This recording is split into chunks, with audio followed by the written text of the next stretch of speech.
नमस्कार, आप देख रहे हैं प्राइम न्यूज़ राजस्थान और मैं हूं आपके साथ आपका संवाददाता दिनेश कुमार। राजस्थान की धरती से जुड़ी हर बड़ी हलचल लेकर हम हाजिर हैं। आज के इस बुलेटिन में हम बात करेंगे प्रदेश के खेलकूद जगत की बड़ी अपडेट्स की, साथ ही जानेंगे भर्ती और जॉब से जुड़ी हर वो जानकारी जो आपके भविष्य के लिए जरूरी है। इतना ही नहीं, राजस्थान सरकार की ओर से आम जनता के लिए की गई नई घोषणाओं पर भी रहेगी हमारी पैनी नजर। तो बने रहिए हमारे साथ, क्योंकि अगले कुछ ही मिनटों में हम आपको रूबरू कराएंगे राजस्थान की आज की 25 बड़ी खबरों से। तो चलिए शुरू करते हैं बिना किसी देरी के। राजस्थान विधानसभा के बजट सत्र की आज से धमाकेदार शुरुआत हो गई है। राज्यपाल हरिभाऊ बागड़े ने सदन में अपना पहला अभिभाषण पढ़ा, जिसमें उन्होंने सरकार की उपलब्धियों और भविष्य के रोड मैप को सामने रखा। हालांकि इस दौरान विपक्ष ने जमकर हंगामा किया और नारेबाजी की। सत्ता पक्ष और विपक्ष के बीच तीखी नोकझोंक देखने को मिली, जिससे सदन का माहौल काफी गरमाया रहा। जयपुर में आज सुबह घना कोहरा और कड़ाके की ठंड का असर देखने को मिला। विजिबिलिटी कम होने के कारण यातायात पर गहरा असर पड़ा और कई ट्रेनें अपने निर्धारित समय से देरी से चल रही है। मौसम विभाग ने अगले 48 घंटों के लिए प्रदेश के 10 जिलों में येलो अलर्ट जारी किया है। साथ ही शीतलहर के चलते तापमान में और गिरावट आने की संभावना जताई गई है। कोटा संभाग में बेमौसम हुई बारिश ने किसानों की चिंता बढ़ा दी है। खेतों में खड़ी सरसों और चने की फसल को भारी नुकसान होने की आशंका है। कृषि विभाग की टीमें नुकसान का आंकलन करने के लिए सर्वे शुरू कर रही है। साथ ही किसानों ने सरकार से विशेष गिरदावरी करवाकर मुआवजे की मांग की है, ताकि उन्हें हुए आर्थिक नुकसान की भरपाई समय रहते हो सके। राजस्थान राज्य कर्मचारी चयन बोर्ड ने प्रदेश के युवाओं के लिए खुशखबरी दी है। प्रदेश में 12,000 से ज्यादा पदों पर होने वाली आगामी भर्तियों के लिए आवेदन प्रक्रिया तेज कर दी गई है। एलडीसी और सुपरवाइजर भर्ती के लिए अब तक करीब 3 लाख आवेदन आ चुके हैं। सरकार ने पारदर्शी परीक्षा आयोजित करने के लिए आधार आधारित सत्यापन प्रणाली को अनिवार्य कर दिया है, ताकि पेपर लीक जैसी घटनाओं को रोका जा सके। जोधपुर में देर रात एक सड़क हादसे में 3 लोगों की मौत हो गई। यह हादसा जोधपुर बाड़मेर नेशनल हाईवे पर हुआ, जहां एक तेज रफ्तार ट्रेलर ने कार को टक्कर मार दी। सूचना मिलते ही पुलिस मौके पर पहुंची और घायलों को अस्पताल पहुंचाया। पुलिस ने बताया कि मृतक एक ही परिवार के सदस्य थे और सामाजिक समारोह से लौट रहे थे। मामले की जाँच अभी भी जारी है। अजमेर के दरगाह क्षेत्र में पुलिस प्रशासन ने अतिक्रमण के खिलाफ बड़ी कार्रवाई को अंजाम दिया है। बिना अनुमति के बनाई गई अस्थायी दुकानों और कैबिनों को हटाया गया। इस दौरान व्यापारियों और पुलिस के बीच हल्की झड़प भी हुई। प्रशासन का कहना है कि जायरीनों की सुविधा और यातायात व्यवस्था को सुचारू बनाने के लिए यह अभियान आगे भी जारी रहेगा। बीकानेर में सौर ऊर्जा परियोजनाओं को लेकर बड़ा निवेश आने वाला है। राज्य सरकार ने ग्रीन बजट के तहत सरकारी भवनों को सौर ऊर्जा से आत्मनिर्भर बनाने की योजना पर काम शुरू कर दिया है। इसके लिए नई कंपनियों के साथ MOU साइन किए गए हैं। इस पहल से न केवल बिजली के बिलों में कमी आएगी, बल्कि पर्यावरण संरक्षण की दिशा में भी यह एक महत्वपूर्ण कदम साबित होगा।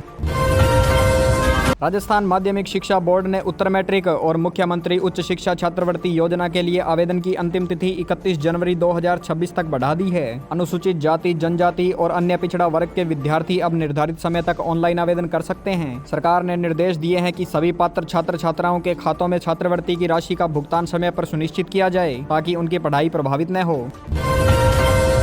भरतपुर में बदमाशों ने बैंक के बाहर एक लूट की वारदात को अंजाम देने की कोशिश की। बैंक से पैसे निकालकर बाहर आए व्यापारी पर नकाबपोश बदमाशों ने हमला किया। हालांकि स्थानीय लोगों की तत्परता और शोर मचाने के कारण बदमाश मौके से फरार हो गए। पुलिस ने इलाके की नाकाबंदी कर दी है और CCTV फुटेज के आधार पर आरोपियों की तलाश की जा रही है।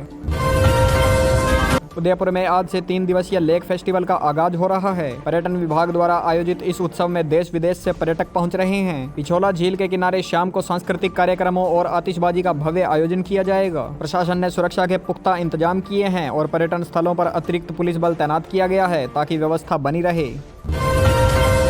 जैसलमेर में चल रहे भारत मिस्र संयुक्त सैन्य अभ्यास साइक्लोन 2026 का आज समापन होने जा रहा है। पिछले 2 सप्ताह से दोनों देशों की सेनाएं रेगिस्तानी युद्ध कौशल का आदान प्रदान कर रही थी। इस अभ्यास का मुख्य उद्देश्य आतंकवाद विरोधी अभियानों में दक्षता हासिल करना है और आपसी समन्वय बढ़ाना है। समापन समारोह में सेना के कई वरिष्ठ अधिकारी शामिल होंगे और प्रदर्शन का निरीक्षण करेंगे।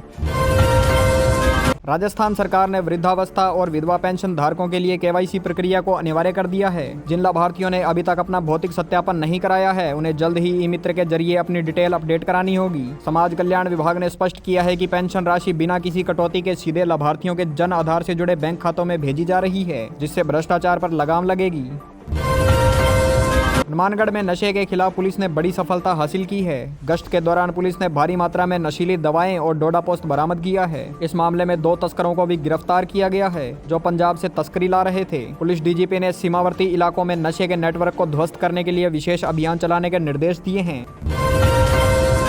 राजधानी जयपुर के सवाई मानसिंह अस्पताल में अब मरीजों को टोकन सिस्टम के लिए लंबी कतारों में खड़ा नहीं होना पड़ेगा। अस्पताल प्रशासन ने ऑनलाइन रजिस्ट्रेशन की नई सुविधा शुरू की है, जिसके माध्यम से मरीज घर बैठे अपना नंबर बुक कर सकते हैं। इस पहल का उद्देश्य ओपीडी में होने वाली भारी भीड़ को नियंत्रित करना और मरीजों को बेहतर इलाज की सुविधा प्रदान करना है। पाली जिले में पेयजल संकट को दूर करने के लिए जवाई बांध से पाइपलाइन बिछाने का कार्य अंतिम चरण में है। जल संसाधन विभाग के अधिकारियों के अनुसार अगले माह तक परियोजना पूरी हो जाएगी और शहर के साथ साथ ग्रामीण इलाकों में भी 24 घंटे जलापूर्ति सुनिश्चित की जाएगी। सरकार इस प्रोजेक्ट पर करोड़ों रुपए खर्च कर रही है ताकि गर्मी से पहले राहत मिल सके। राजस्थान बेरोजगारी भत्ता योजना के तहत शिक्षित युवाओं के लिए नई गाइडलाइंस जारी की गई है। पात्र पुरुष अभ्यर्थियों को 4,000 रुपए और महिलाओं को 4,500 रुपए प्रति माह भत्ता दिया जा रहा है। इसके लिए अब लाभार्थियों को इंटर्नशिप करना अनिवार्य होगा। साथ ही विभाग ने स्पष्ट किया है कि जो युवा नियमित रूप से विभाग द्वारा आवंटित कार्यालयों में उपस्थिति दर्ज कराएंगे, उनके बैंक खातों में ही राशि ट्रांसफर की जाएगी। सीकर जिले में कोचिंग सेंटरों के लिए जिला प्रशासन ने नई गाइडलाइंस जारी की है। अब सभी संस्थानों को छात्रों की सुरक्षा के लिए सीसीटीवी और फायर सेफ्टी सर्टिफिकेट लेना अनिवार्य होगा। साथ ही छात्रों के मानसिक तनाव को कम करने के लिए हॉस्टलों में काउंसलिंग की सुविधा भी दी जाएगी। नियमों का उल्लंघन करने वाले संस्थानों के खिलाफ लाइसेंस रद्द करने की कार्रवाई की जाएगी। चूरू में पारा जमाव बिंदु के करीब पहुंचने से जनजीवन अस्त व्यस्त हो गया। शेखावटी के इस अंचल में कड़ाके की ठंड और ओस की बूंदें जमने के कारण सुबह के समय नजारा बिल्कुल सफेद दिखाई दिया। स्थानीय प्रशासन ने बेघरों के लिए रैन बसेरों की व्यवस्था की है और वहां कंबल व चाय की उचित व्यवस्था सुनिश्चित करने के निर्देश दिए हैं ताकि किसी को परेशानी न हो। चित्तौड़गढ़ दुर्ग पर आज विशेष सफाई अभियान चलाया गया। पुरातत्व विभाग और स्थानीय स्वयंसेवी संस्थाओं ने मिलकर ऐतिहासिक स्मारकों की सफाई की और पर्यटकों को स्वच्छता के प्रति जागरूक किया। विभाग अब दुर्ग के भीतर प्लास्टिक के उपयोग पर पूरी तरह से प्रतिबंध लगाने पर विचार कर रहा है ताकि विश्व विरासत की सुंदरता और पवित्रता को बरकरार रखा जा सके।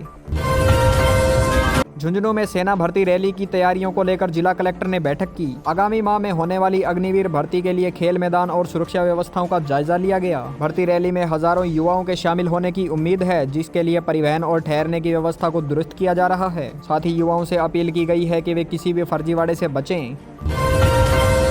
सिरोही के माउंट आबू में पर्यटकों की भारी भीड़ के चलते नक्की झील के पास ट्रैफिक जैम की समस्या बनी रही। वीकेंड और सर्द मौसम का आनंद लेने के लिए गुजरात से बड़ी संख्या में सैलानी पहुंच रहे हैं। होटल और होम स्टे पूरी तरह से बुक है। साथ ही पुलिस ने यातायात को सुचारू बनाने के लिए वन वे ट्रैफिक सिस्टम लागू किया है और पार्किंग के लिए अतिरिक्त स्थान चिन्हित किए गए हैं। राजमंद में मार्बल माइंस में काम करने वाले श्रमिकों के लिए स्वास्थ्य जांच शिविर का आयोजन किया गया। श्रम विभाग द्वारा आयोजित इस शिविर में सैकड़ों श्रमिकों की जांच की गई और उन्हें सुरक्षा उपकरणों के महत्व के बारे में बताया गया। सरकार श्रमिकों के कल्याण के लिए बीमा और दुर्घटना सहायता जैसी योजनाओं को धरातल पर उतारने का प्रयास कर रही है। झालावाड़ में संतरा उत्पादन को बढ़ावा देने के लिए कृषि वैज्ञानिकों ने किसानों को नई तकनीक के बारे में जानकारी दी। Centre of excellence for seeders में आयोजित कार्यशाला में कम पानी में ज्यादा पैदावार करने के गुर सिखाए गए। सरकार अब स्थानीय संतरा उत्पादकों के लिए प्रोसेसिंग यूनिट लगाने की योजना पर काम कर रही है ताकि किसानों को उनकी उपज का बेहतर मूल्य मिल सके। बाड़मेर में तेल और गैस की नई खोजों को लेकर ओएनजीसी की टीम ने सर्वे कार्य तेज कर दिया है। सीमावर्ती इलाकों में नए कुओं की खुदाई के लिए आधुनिक मशीनों का इस्तेमाल किया जा रहा है। इस परियोजना से आने वाले समय में प्रदेश की अर्थव्यवस्था को मजबूती मिलेगी और स्थानीय स्तर पर रोजगार के नए अवसर पैदा होंगे। प्रशासन ने कंपनी को हर संभव सहयोग देने का आश्वासन दिया है। दौसा जिले में निर्माणाधीन दिल्ली मुंबई एक्सप्रेसवे के किनारे औद्योगिक कॉरिडोर विकसित करने की तैयारी है। डीको ने इसके लिए भूमि अधिग्रहण की प्रक्रिया शुरू कर दी है। यहाँ लॉजिस्टिक पार्क और वेयर हाउस बनाए जाएंगे, जिससे बड़े उद्योगों को राजस्थान में अपनी यूनिट लगाने के लिए प्रोत्साहन मिलेगा। साथ ही इस प्रोजेक्ट से क्षेत्र के हजारों युवाओं को सीधे और अप्रत्यक्ष तौर पर रोजगार मिलने की संभावना है।